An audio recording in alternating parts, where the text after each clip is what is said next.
Orange? Kaninong kulay tong orange? Mukha ba akong orange? Hindi ko hinawakan. Hindi bagay sa akin yan. Hindi ako. Kumusta kayong lahat? Ay, grabe na. Sobrang pahanapan mo talaga ako. At ngayon, nandito ka. Kausap ko ng parapan. O sige, paano ako tutulong? Mag-notes ako, tipla ng kape, mag-ayos ng calendar, ilabas ang aso, bantayan ka, habang tulog. Wow! Ang dami mong baong energy, ah. Siguro pumirmi ka na lang muna dyan. Kahit ano, tawagin mo lang ako, gagawin kung gusto mo. Oh, sige, gusto ko yan. Ano na nga ulit pangalan mo? Naku, sensya na, wala talaga akong preno eh. Ako si Anxiety, isa ko sa mga bagong emosyon ni Riley. At excited na kami magtrabaho rito. Saan ko ilalagay gamit ko? Sinabi mo ba kami? Sana talaga kasing tangkad ko kayo. At sino naman tong bansot na to? Ako si Envy. Wow, ganda ng buhok mo. Ay, hindi. Bawal hawakan.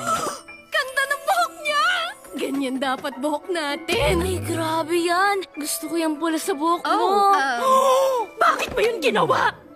Teka, kapag pumasa ako sa team, pwede rin ako sa team redhead niyo. Yeah, yeah! Ano ba? Sino naman si Tangkad? Pangalan mo, Kuya Tangkad? Yes, embarrassment. Naiilan siyang tumingin sa ibang tao. At saka, makipag-usap.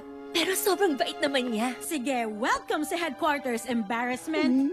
Oh, gusto mo ng fist? Hindi. Oh, hindi. Appear na lang. Oh, pasmado ka pala. Pawis na pawis.